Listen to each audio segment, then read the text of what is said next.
चलो एक कॉम्प्लेक्स में अगला जो आर्टिकल है वो देखते हैं हम लोग। Next article in complex number is triangle and inequality.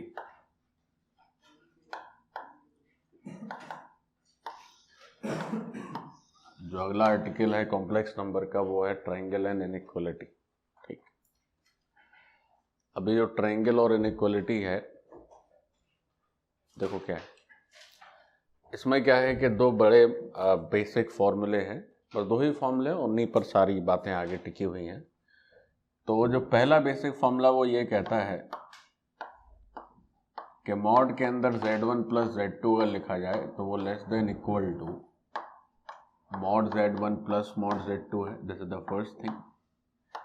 Second thing is कि अगर मॉडुलस के अंदर Z1 माइनस Z2 लिखा जाए तो this is greater than equal to mod के अंदर mod Z1 minus mod Z2। This is the second. ये दो बेसिक स्टैंडर्ड्स हैं जिन पर ये पूरा आर्टिकल बेस्ड है। लिख लें आप, बेसिक स्टैंडर्ड्स।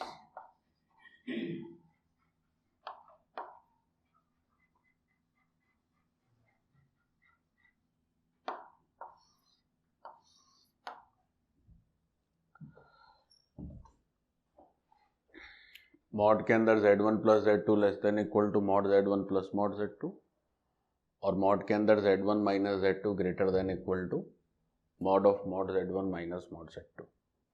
ठीक, इसके बाद देखो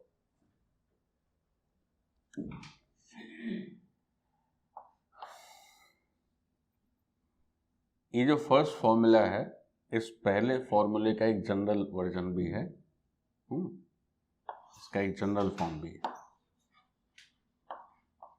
वो जनरल फॉर्म देखें जरा क्या है। जनरल फॉर्म है इसका कि अगर Z1 हो, Z2 हो, Z3 हो और ये कार्यक्रम कहाँ तक हो, Zn तक हो, तो ये हमेशा लेस देन इक्वल टू क्या होगा, mod Z1 plus mod Z2 and up to mod Zn। मतलब जो पहले फॉर्मूले में दो कॉम्प्लेक्स नंबर्स के लिए जो फॉर्मूला है वो जनरलाइज करेंगे तो n कॉम्प्लेक्स नंबर के लिए भी उसी तरह का फॉर्मूला है। आपको याद भी होगा जैसे कॉम्प्लेक्स नंबर में अगर हम लोग जब मॉडुलस पढ़े थे शुरुआत में, तो अगर प्योर रियल नंबर थी x1 x2 xn तो ये फॉर्मूला था उसमें, याद कीजिए। अगर मॉडुलस में याद है ना, इस तरह का फॉर्मूला था ना, x1 से xn तक का modulus summation less than equal to क्या होता है, mod x1 plus mod x2 plus mod xn, है ना। तो ये कॉम्प्लेक्स नंबर के लिए भी वैलिड है। अच्छा, इसके बाद जरा ध्यान दें, ये जो पहला फॉर्मूला है इसको नाम दे देते हैं हम लोग फॉर्मूला नंबर 3। अब ये जो फर्स्ट फॉर्मूला है, इस पहले फॉर्मूले में क्या करो कि Z2 को रिप्लेस करो माइनस Z2 से, तो क्या रिजल्ट पाते हो, देखो जरा। रिजल्ट पाते हो मॉड के अंदर Z1 minus Z2 less than equal to mod Z1 plus mod, और Z2 की जगह तो माइनस Z2 आ गया, है ना। तो देखो क्या रिजल्ट आया। रिजल्ट आया कि मॉड के अंदर Z1 माइनस Z2 भी अगर कर दिया जाए तो RHS में तो कोई परिवर्तन नहीं हो रहा है, वो तो mod Z1 plus mod Z2 ही है ना। So again this is the next formula but derived from the first, so this is say formula number 4। देखो पहले से ये चौथा आ गया। अब ऐसे ही जो दूसरा फॉर्मूला है उसमें आप क्या करोगे, Z2 को रिप्लेस कर दो माइनस Z2 से।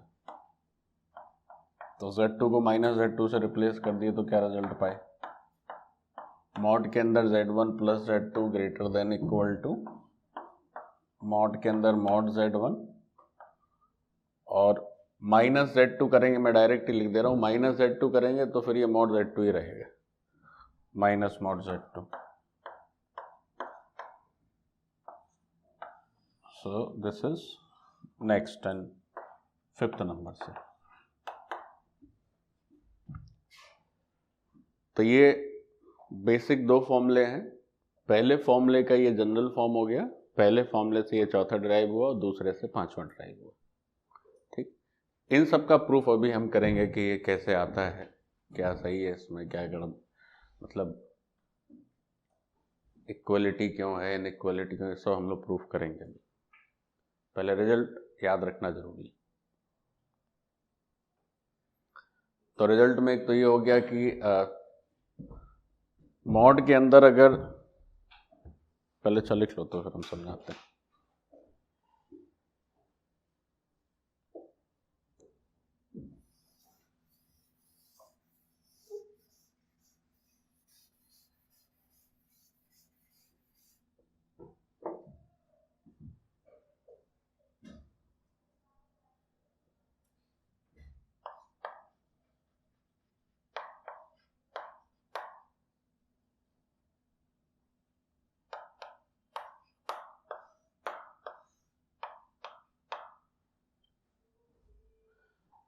पहले और पांचवें को जरा ध्यान से देखो। पहले पांचवें में क्या लिखा है कि जो मॉड के अंदर Z1 प्लस Z2 देख रहे हो, ये जो मॉड के अंदर Z1 प्लस Z2 देख रहे हो, ये लेस देन इक्वल टू क्या है, mod Z1 plus mod Z2। और पांचवें फॉर्मूले से क्या है, यही ग्रेटर देन इक्वल टू क्या है, मॉड के अंदर mod Z1 minus mod Z2। देखो ये बात समझ में आ रही है। ये तो पहले पांचवें से रिजल्ट आ गया। अब क्या करें हम कि सेकंड और फोर्थ को जरा ध्यान से देखें। From second and fourth, second and fourth को देखिए। तो सेकंड एंड फोर्थ में ये जो देख रहे हैं आप मॉड के अंदर Z1 माइनस Z2, फोर्थ के हिसाब से ये लेस देन इक्वल टू क्या है, mod Z1 plus mod Z2। और सेकंड के हिसाब से ये ग्रेटर देन इक्वल टू क्या है, मॉड के अंदर mod Z1 minus mod Z2। तो बताओ, ये बताओ कि ये जो सामने आप देख पा रहे हैं, तो बीच में क्या लिखा है, एक जगह लिखा है mod of Z1 plus Z2, एक जगह लिखा है mod of Z1 minus Z2। दोनों की ही हाईएस्ट वैल्यू बराबर है और दोनों की ही लोएस्ट वैल्यू भी बराबर है। जैसे हम कहें कि A less than equal to B, मतलब A B हो सकता है, B से कम हो सकता है, तो A मैक्सिमम क्या वैल्यू ले सकता है, B। तो वही चीज यहाँ भी है, mod of Z1 plus Z2 या mod of Z1 minus Z2, less than equal to क्या है, mod Z1 plus mod Z2। और ग्रेटर देन इक्वल टू क्या है, दोनों के मैग्नीट्यूड का डिफरेंस वो लीस्ट हो गया और दोनों के मैग्नीट्यूड का समेशन वो हाईएस्ट हो गया। और ये बात दोनों के लिए सेम है, चाहे Z1 प्लस Z2 हो या Z1 माइनस Z2। लिख लीजिए।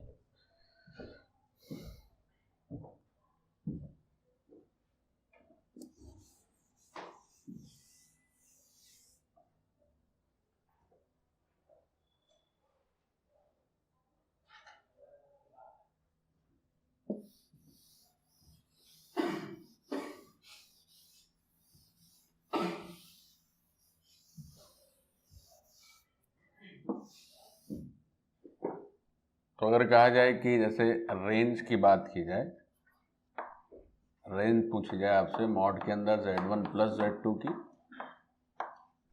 या मॉड के अंदर Z1 माइनस Z2 की, तो वो रेंज कहाँ से कहाँ तक है, लीस्ट वैल्यू क्या है, दोनों का डिफरेंस, और ग्रेटेस्ट वैल्यू क्या है, दोनों का समेशन। ये रेंज हो गई।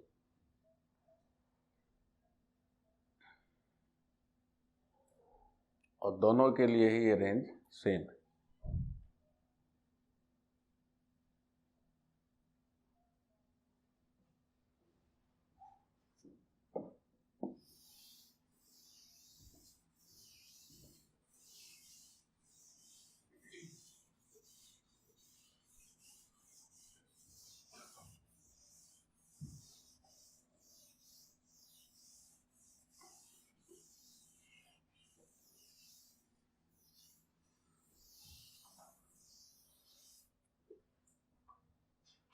डन। अब देखो इसका प्रूफ, ये अभी हम जो लोग लिख रहे हैं, तो अभी मेनली क्या हुआ कि ये दो फॉर्मूले जो पीछे के हमने चार फॉर्मूले पढ़े, उनसे तो ये दो तैयार हो गए, और एक पांचवा जो था, जो हमने तीसरे नंबर पे लिखा था, वो जनरल फॉर्म था कि मॉड के अंदर Z1 से लेकर Zn तक का समेशन है, तो लेस देन इक्वल टू क्या लिखेंगे, mod Z1 plus mod Z2 कहाँ तक, मॉड Zn तक। अब बात है कि इसका प्रूफ देखें, है ना, तो आप लिखें पहले प्रूफ ऑफ इनइक्वालिटी, हेडिंग डालो प्रूफ ऑफ इनइक्वालिटी। इनइक्वालिटी का प्रूफ देखो पहले, फिर उसके बाद हम लोग इक्वालिटी का प्रूफ देखेंगे। प्रूफ ऑफ इनइक्वालिटी देखा जाए जरा, इनइक्वालिटी का प्रूफ क्या है। जैसे क्या है,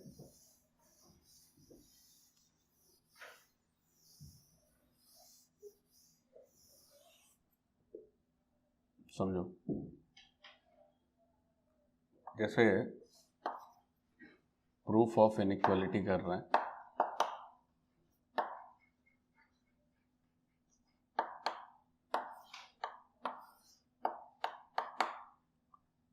तो एक आर्गन प्लेन ड्रॉ किए, आर्गन प्लेन हो गया। इस आर्गन प्लेन में कहीं पर एक Z1 ड्रॉ कर दिए और कहीं पर एक Z2 ड्रॉ कर दिए, तो Z1 से Z2 को ज्वाइन कर दिए। अच्छा, ये Z1 हो गया, Z2 हो गया, और ये क्या हो जाएगा, माइनस Z2। ये क्या हो जाता है, रियल एक्सेस, और ये हो जाता है इमेजिनरी एक्सेस। ध्यान से समझो, इन दोनों को भी ज्वाइन कर दिया जाए, इसको भी ज्वाइन कर दिया जाए, ये तुम्हारा ओरिजिन है। ये लेंथ बोलो क्या लिखोगे, लिखोगे या नहीं, ये लेंथ मॉड Z2 हो गई, ये लेंथ क्या लिखोगे बोलो, मॉड Z1। चलो अच्छा, ये लेंथ बोलो क्या लिखोगे,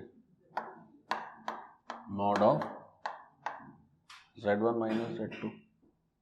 ये लेंथ बोलो क्या लिखोगे, mod of Z1 plus Z2। ठीक है।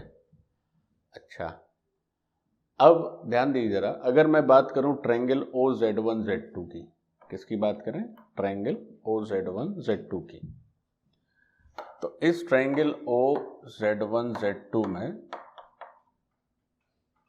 ये जो mod of Z1 minus Z2 आप देख रहे हैं, ये ट्रायंगल की एक साइड को रिप्रेजेंट करता है। तो अगर हम दो साइड्स का डिफरेंस ले लें, तो हमेशा तीसरी साइड से बड़ा छोटा होता है। तो दो साइड्स का डिफरेंस आप करेंगे, दो साइड्स का डिफरेंस करेंगे, तो mod Z1 minus mod Z2, और तीसरी साइड है आपकी mod of Z1 minus Z2, तो निश्चित तौर पर ये बड़ा होगा इस ट्रायंगल में। तो ये कौन सा बेसिक दो स्टैंडर्ड थे ना, उन्हीं से तो बाकी सारे ड्राइव हुए हैं। तो ये कौन सा बेसिक स्टैंडर्ड था, सेकंड, तो सेकंड प्रूव हो गया। ठीक, अब बात करी जाए ट्रायंगल OZ1 माइनस Z2 की, OZ1 माइनस Z2 की, ये क्या है जी, मॉड Z2। तो OZ1 माइनस Z2 की बात करोगे तो Z1 प्लस Z2 क्या हो जाएगा, mod Z1 plus mod Z2 लिखेंगे या नहीं। तो ये कौन सा फॉर्मूला है, पहला। ट्रायंगल में क्या है, दो साइड्स का समेशन तीसरी साइड से बड़ा है, तो ये हो गया, पहला हो गया। तो ये प्रूफ रहा इनइक्वालिटी वाले पोर्शन का। अब हमें स्टार्ट करना है इक्वालिटी। देखो इक्वालिटी कैसे आता है, this is proof of inequality.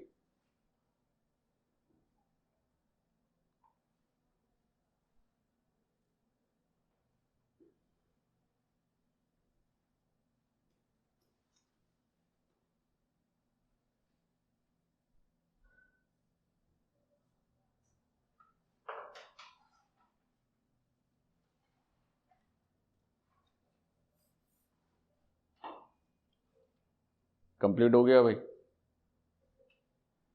आगे बढ़ा जाए।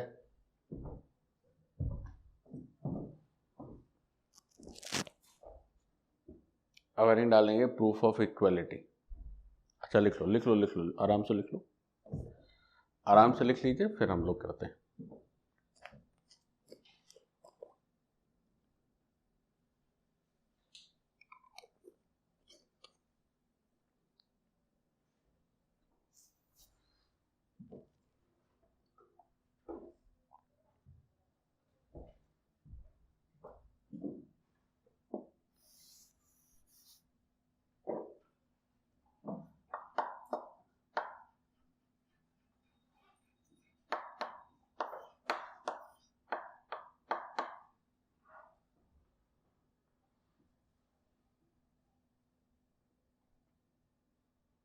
जल्दी लो, फास्ट।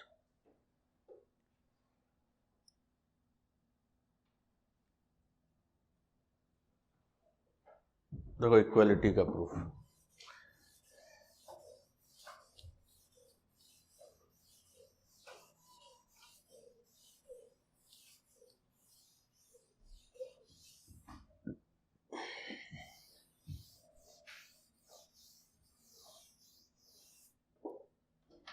इक्वलिटी का प्रूफ देखो क्या है। अगेन ड्रॉ आर्गन प्लेन, उसमें ये तुम्हारा ओरिजिन है, ये Z1 है, ये Z2 है। अब हमने क्या किया कि इस तरह से आर्गन प्लेन बनाया कि ओरिजिन Z1 और Z2 तीनों को लीनियर कर दिए।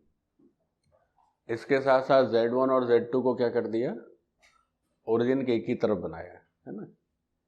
अच्छा, अब थोड़ा और आगे खींच दिए तो ये हो गया तुम्हारा -Z2। मतलब अच्छा एक चीज ये पता नहीं मैंने आपको बताई कि नहीं बताई, जैसे ऊपर देखो जरा ध्यान से, जैसे ये कोई कॉम्प्लेक्स नंबर Z है तो Z को पॉइंट के फॉर्म में कैसे लिखोगे, x, y। भाई अगर मान लीजिए Z है x + i y तो Z को पॉइंट के फॉर्म में ऐसे लिखा जाएगा x, y।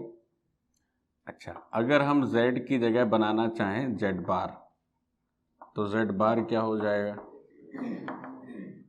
x, -y, तो ये Z बार हो गया। अच्छा, Z की जगह बनाना चाहें -z तो -x, -y। अच्छा, फिर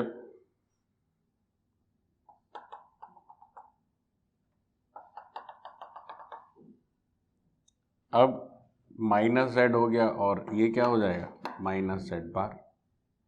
हाँ, तो ये फिगर भी आप बना लीजिए शुरुआत में कहीं, जहाँ वो पढ़ा था ना आप लोगों ने ज्योमेट्री कॉम्प्लेक्स नंबर की, वहाँ पे बना लीजिएगा, या आप यहाँ भी कहीं भी ऊपर भी बना सकते हैं।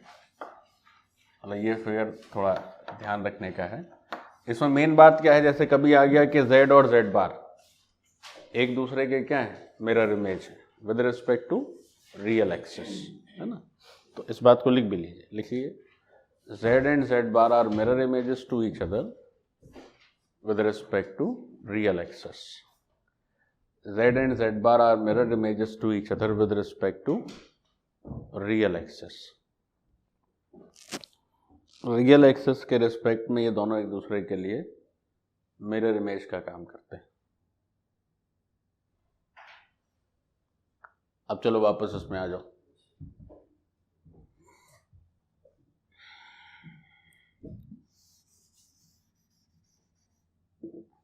तो वापस से ट्रायंगल इक्वलिटी में आ जाइए। तो ये बना दिया मैंने -Z2, ये बना दिया -Z2, ठीक। चलो साहब देखो,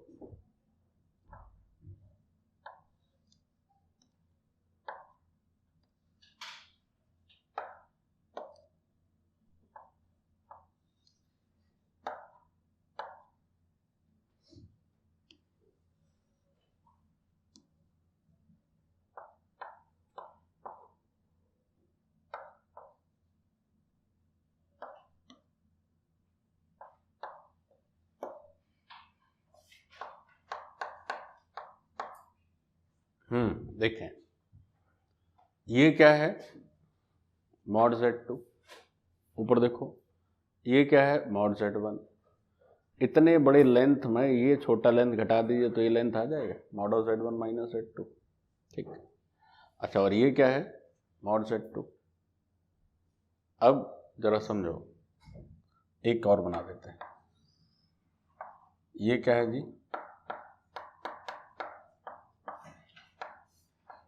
mod of Z1 plus Z2। ठीक, अब देखिए अगर हम इस लेंथ की बात करें तो इस लेंथ और इस लेंथ का समेशन है, तो mod of Z1 plus Z2 क्या होगा, mod Z1 plus mod Z2। और अगर इस लेंथ की बात करें तो वो क्या है, ये वाला और ये वाला, इन दोनों का डिफरेंस है। तो mod of Z1 minus Z2 क्या लिखोगे, mod Z2 minus mod Z1। कई बार ऐसा भी हो सकता है कि Z2 की जगह Z1 का मॉड ज़्यादा दिखे, इसलिए यहाँ पर क्या लगा देते हैं, मॉडुलस लगा देते हैं कि भाई जो भी बड़ा होगा उससे छोटा सब्ट्रैक्ट कर देंगे। तो देखिए कि ये क्या प्रूफ हो गया, इक्वलिटी, है ना। पहला फॉर्मूला यही था, दूसरा ये था, तो इक्वलिटी भी प्रूव हो गई। तो ट्रायंगल का यूज करके इनइक्वलिटी आती है, और अगर ओरिजिन Z1 Z2 कोलिनियर हैं तो इक्वलिटी आती है।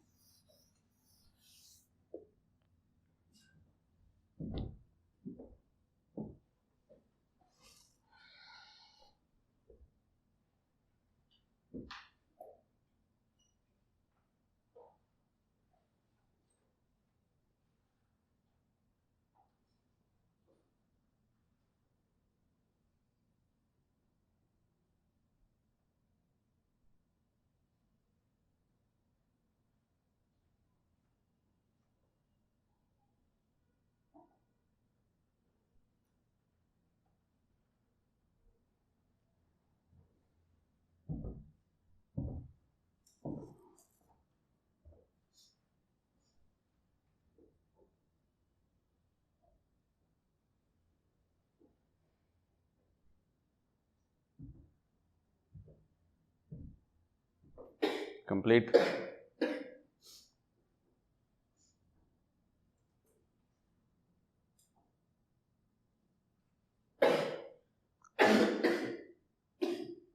लिख लिए, जल्दी लिखो।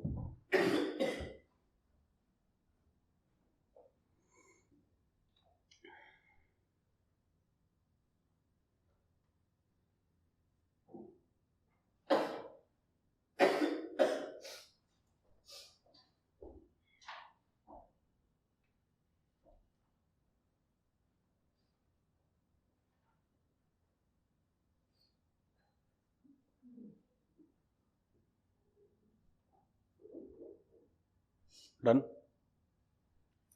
देखो लिखो यहाँ पर। तो ये जो इक्वलिटी है ये तब सही है जब क्या हो, origin Z1 Z2 are collinear,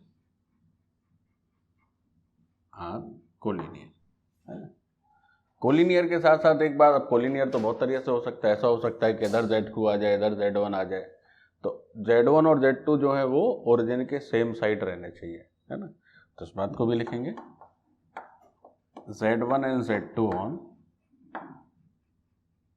same side of origin. Gaurav पानी पिएंगे आप?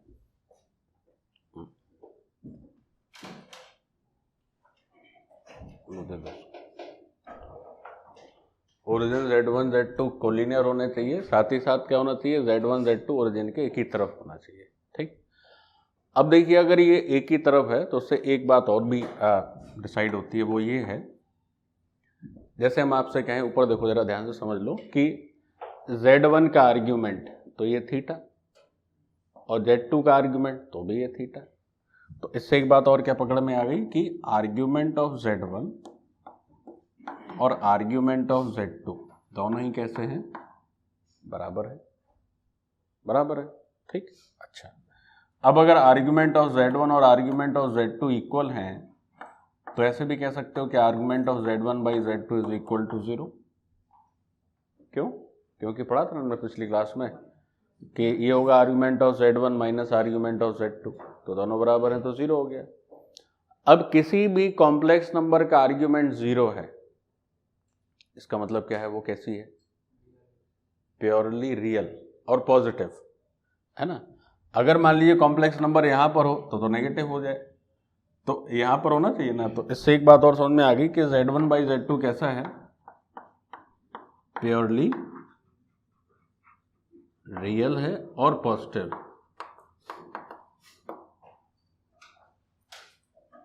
बात समझ में आ गई? अब प्योरली रियल और पॉजिटिव है तो इससे एक बात और रिजल्ट आ सकता है। एक चीज और भी आप याद रख सकते हैं कि अगर हम z1 बाई z2 का बार कर दें तो answer would be z1 by z2।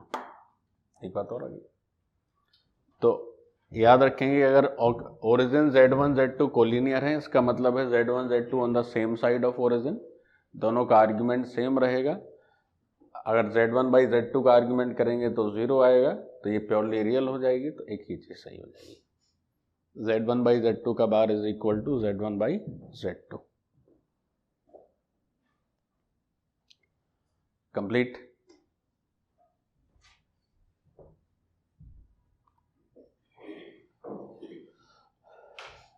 तो ये ट्रायंगल इनइक्वालिटी का कंप्लीट एनालिसिस है। क्या आपको ठीक ठीक समझ में आ गया सारा क्या है? ठीक है। इनइक्वालिटी के केस में क्या होगा? एक ट्रायंगल बना के प्रूव करना रहता है, और इक्वालिटी में क्या है? तीनों कोलिनियर होने चाहिए। ठीक, चलिए अब आगे बढ़ते हैं हम लोग।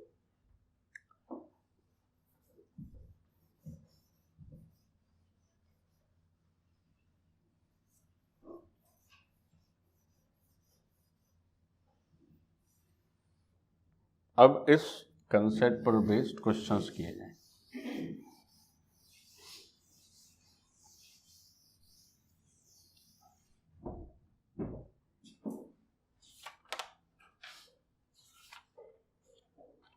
चलो हम लिख रहे हैं, तुम लिखते हो फटाफट।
करो भाई कार्यक्रम स्टार्ट। लिखा है कि अगर मॉड Z1 3 है, Z2 12 + 5i है, तो इसका रेंज बताइए। ये पांचों है, तो थोड़ा जरा 5-6 मिनट ट्राई कर लीजिए, फिर हम बताते हैं। पहले खुद से थोड़ा ट्राई कीजिए, फिर हम बताते हैं।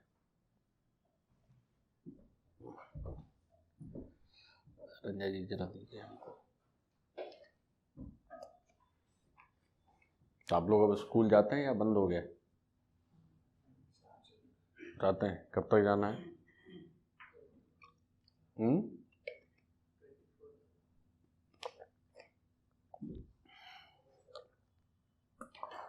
तो उसके बाद छुट्टी और एग्जाम कब से हैं आपके? कब से? 7 से। हाँ, बोर्ड का ना।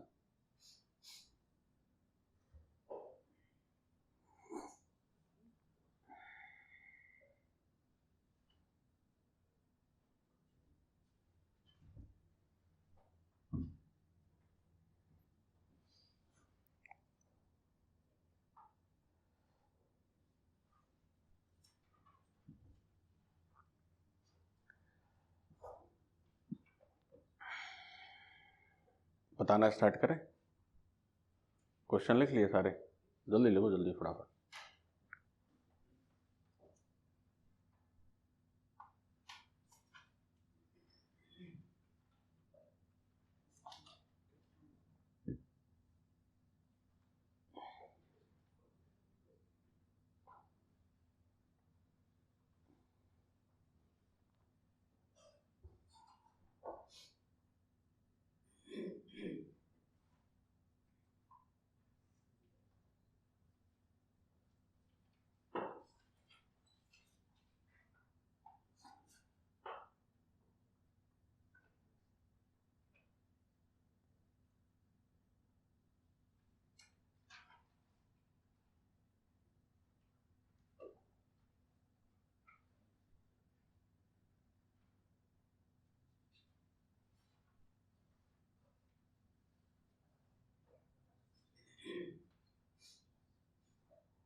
पढ़े आगे? चलो देखो, पहला देखो, पहला क्या है। जैसे लिखा है कि Z1 की मॉड वैल्यू 3 है और Z2 दे रखा है, तो इसकी अपने को रेंज बतानी है। तो बहुत ही आसान है। क्या होता है देखो, अभी तो हम लोगों ने की है कि अगर Z1 + Z2 का मॉड्यूलस हो या Z1 - Z2 का मॉड्यूलस हो, तो रेंज क्या लिखी जाती है? रेंज तो ऐसे लिखी जाती है,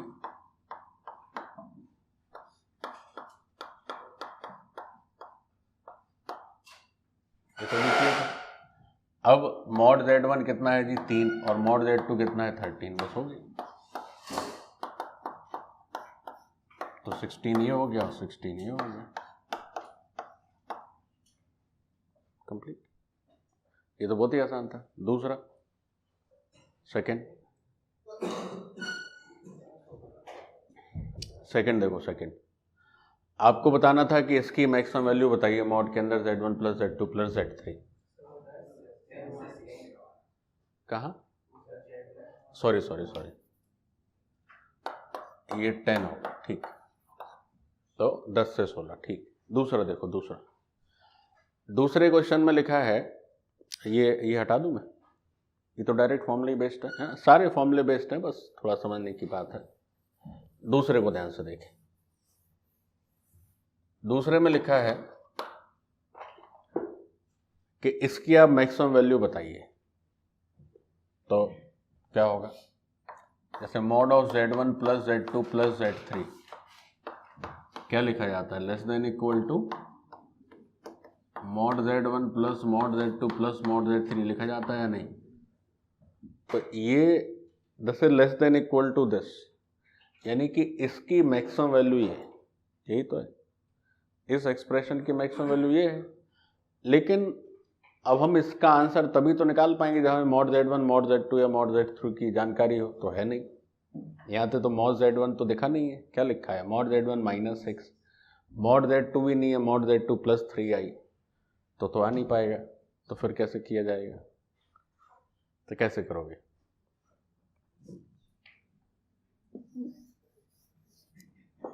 कैसे करोगे फिर? कोई नहीं, अभी भी आसान है। अब हमें क्या करना है कि जो अकेला मॉड Z1 लिख के आ रहा है उसकी जगह मॉड Z1 माइनस 6 आना चाहिए। मॉड Z2 जो आ रहा है उसकी मॉड Z2 प्लस 3i लिख के आना चाहिए, है ना? तो देखो समझो कैसे करेंगे। ये जो Z1 plus Z2 plus Z3 लिखा है इसकी जगह तुम लिखोगे Z1 माइनस 6, Z2 के साथ क्या आ रहा है? प्लस 3i, तो Z2 प्लस 3i, और Z3 के साथ क्या आ रहा है? Z3 के साथ आ रहा है Z3 माइनस 5i प्लस 1, इतना कर दिए। ऊपर देखो ध्यान से, फिर बाद में लिखना। तो भैया Z1 और Z2 Z3 का समेशन तो पहले से ही था, आपने क्या घटाया बढ़ाया? 6 और 1 मतलब माइनस 5 किया, तो प्लस 5 कर दीजिए। i के टर्म में क्या किया? 3i माइनस 2i किया, तो प्लस 2i कर दीजिए। तो नेट रिजल्ट बराबर हो गया, न्यूट्रल हो गया। मतलब आपने 5 घटाया तो 5 ऐड कर दिया, 2i घटाया तो 2i भी ऐड कर दिया।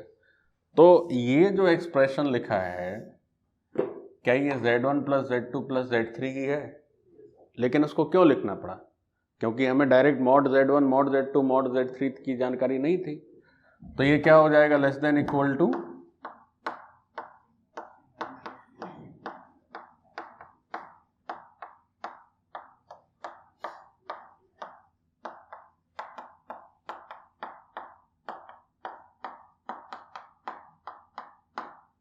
हो गया। तो ये लेस देन इक्वल टू, देखो अब समझिए ध्यान से। अब हमें इन सब की वैल्यूज की अगर जानकारी हो तो हम यहाँ पे पुट कर दें, आंसर आ जाए। लेकिन इन सब की वैल्यू भी कहाँ पता है? अब देखो, जैसे हमने कहा कि ये इसकी भी मैक्सिमम वैल्यू 2 है। जैसे आप समझिए, ऐसे अगर मैं कहूँ कि a less than equal to b है और b less than equal to c है, तो क्या a less than equal to c लिखा जा सकता है? बिल्कुल लिख सकते हैं भाई। a की मैक्सिमम वैल्यू b है और b की मैक्सिमम वैल्यू c है, तो a की मैक्सिमम वैल्यू क्या हो सकती है? c हो सकती है ना? वही बात यहाँ भी है कि this is less than equal to this. अब इसमें ये 3 बातें फिक्स नहीं है, ये भी इनकी वैल्यू ऊपर नीचे हो रही है, तो इनको भी और मैक्सिमाइज कर दीजिए। तो इसकी मैक्सिमम वैल्यू कितनी है? 2, उसकी 5 और उसकी 2, और ये फिक्स है, ये कितना है? √29। तो ये ओवरऑल कितना हो गया? 9 प्लस √29, बस ये आंसर हो गया।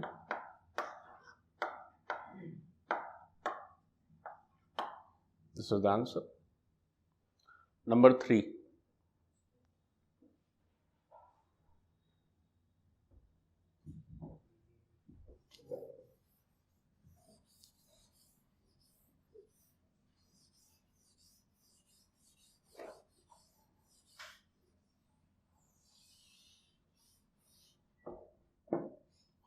नंबर 3 देखो, 3 क्या कहता है। अब 3 भी एकदम सेम है, देखो कैसे। 2 कॉम्प्लेक्स नंबर है ai और zi।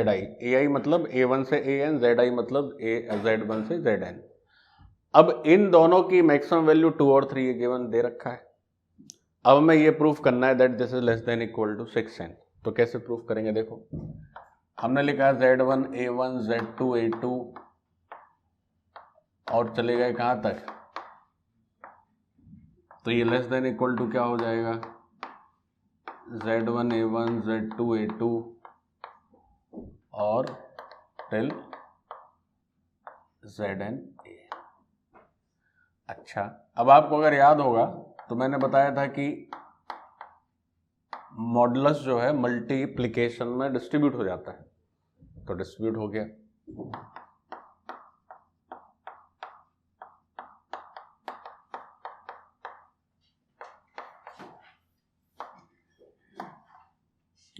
अच्छा, Z1 Z2 इन सब की मैक्सिमम वैल्यू कितनी है 3, A1 A2 इन सब की मैक्सिमम वैल्यू कितनी है 2, तो 3 इंटू 2, 3 इंटू 2, 3 इंटू 2, तो ये लेस देन इक्वल टू क्या हो जाएगा 6n।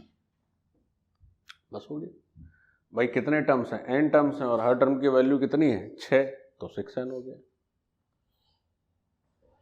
थर्ड हो गया। अब फोर्थ कर दीजिए जल्दी से। अब फोर्थ तो एकदम सेकंड के टाइप का है, देखो जल्दी से करके देखो। अब फोर्थ आप सबको अपने आप कर देना चाहिए।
फोर्थ हो गया कंप्लीट।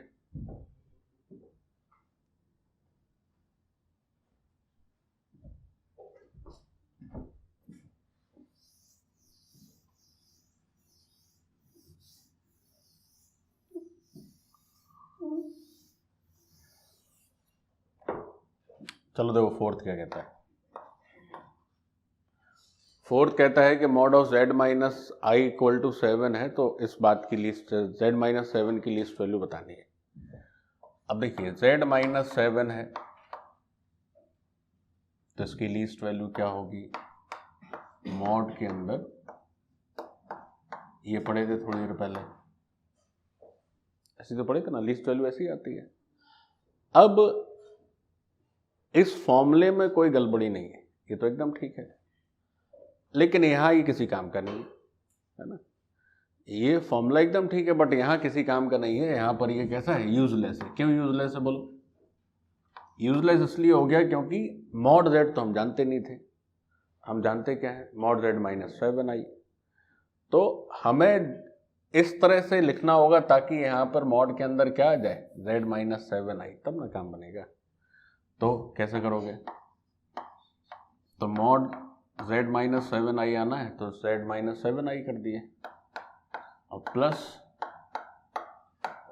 7 आई को ऐड भी कर दिए, तो बराबर हो गया मामला। अच्छा, अब फिर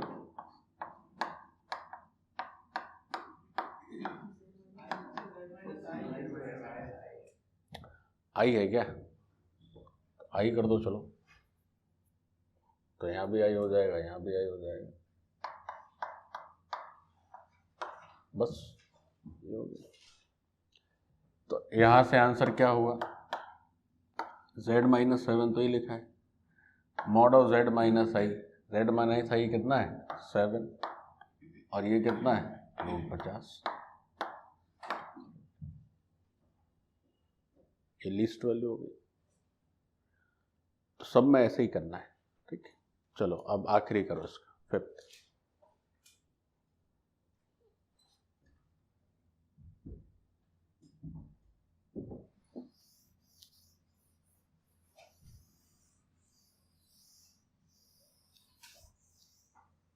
इसका फिफ्थ पार्ट ट्राई करें।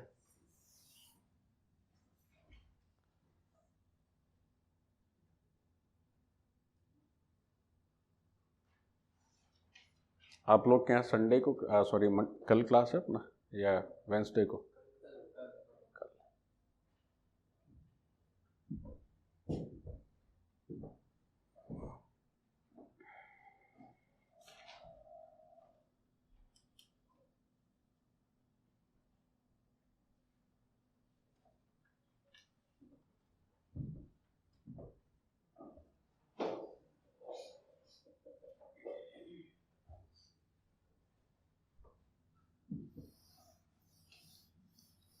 देखो फिफ्थ करके देखो।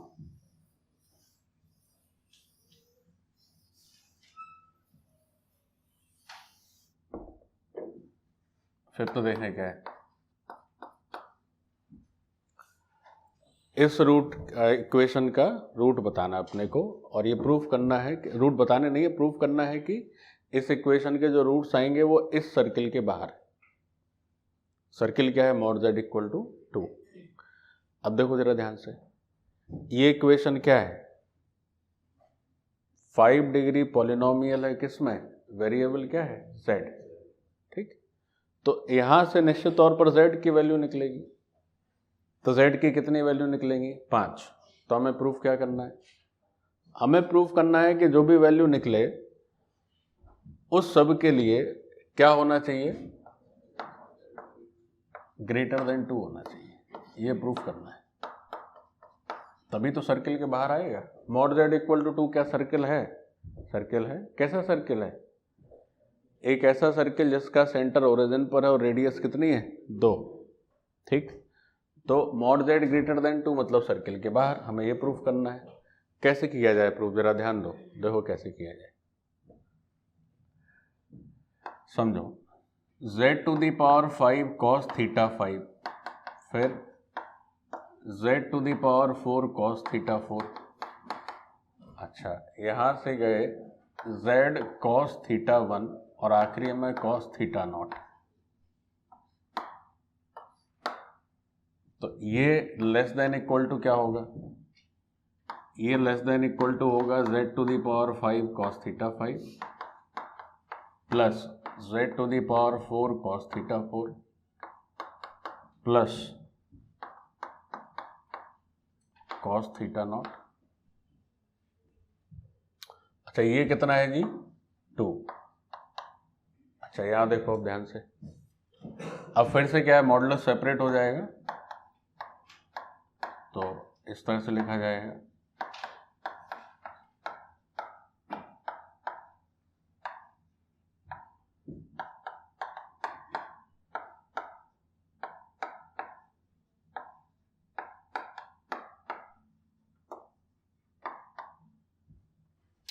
लिखा गया, ठीक।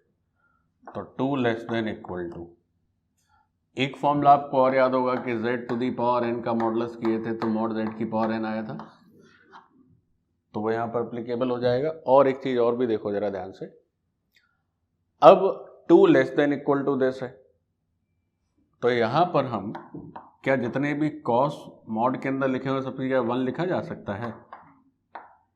बोलो, लिख सकते हो 1?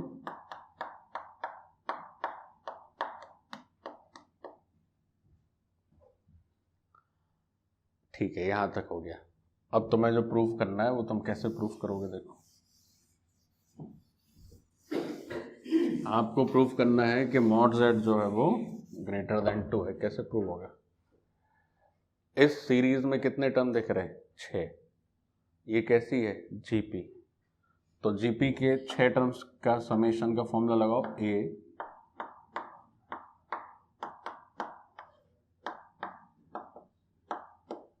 तो फिर अटक जाएगा मामला।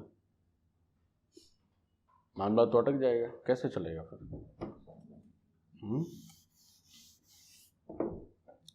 कैसे चलेगा?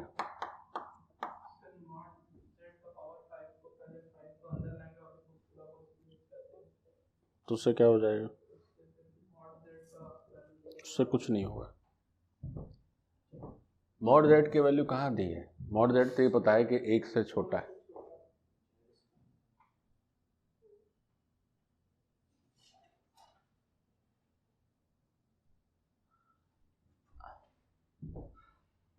नहीं नहीं, लेस देन 2 आएगा। क्या हमने बोला आपको? क्वेश्चन में क्या बोला है? Lies inside the circle. तो इनसाइड का मतलब ये प्रूफ करना।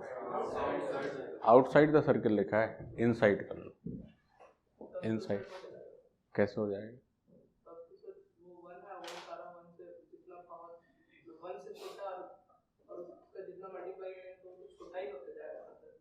नहीं, कुछ और गड़बड़ हो गया लग रहा है।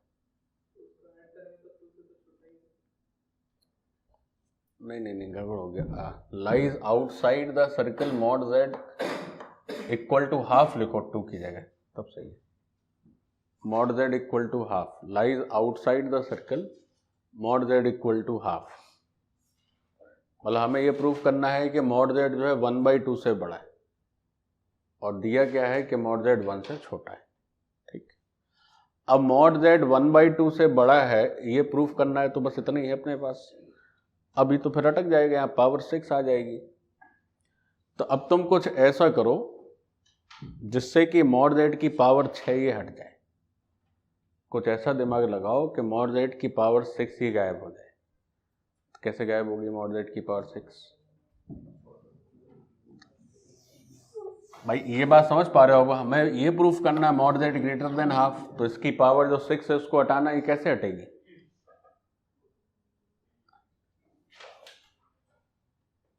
कुछ ऐसा मेथड है आपके पास जिससे कि मॉड जेड की पावर 6 आप हटा पाए? एक मेथड है, देखो क्या। 2 less than equal to 1 mod z का स्क्वायर और मॉड जेड की पावर 5, यहां तक है। अब इसमें हम अपने मन से इतना हिस्सा ऐड कर दें।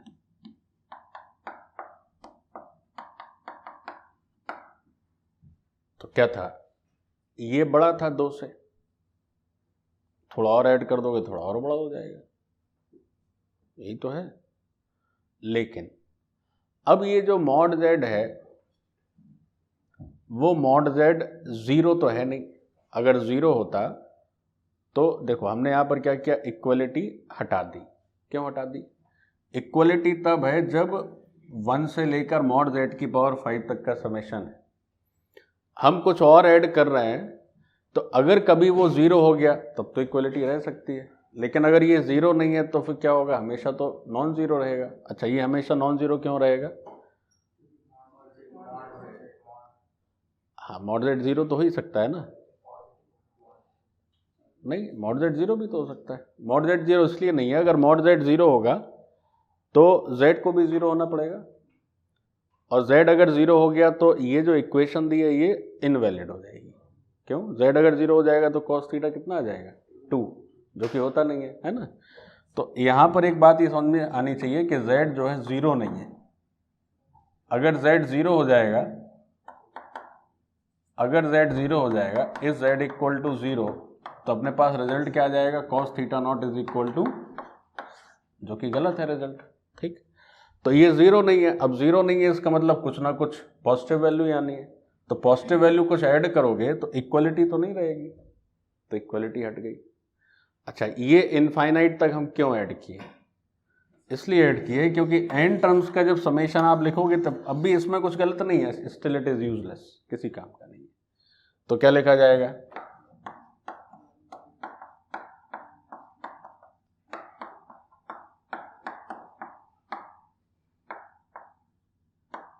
तो यहां से मॉड जेड ग्रेटर देन कितना आ गया? ठीक है, चलो कंप्लीट हो गया।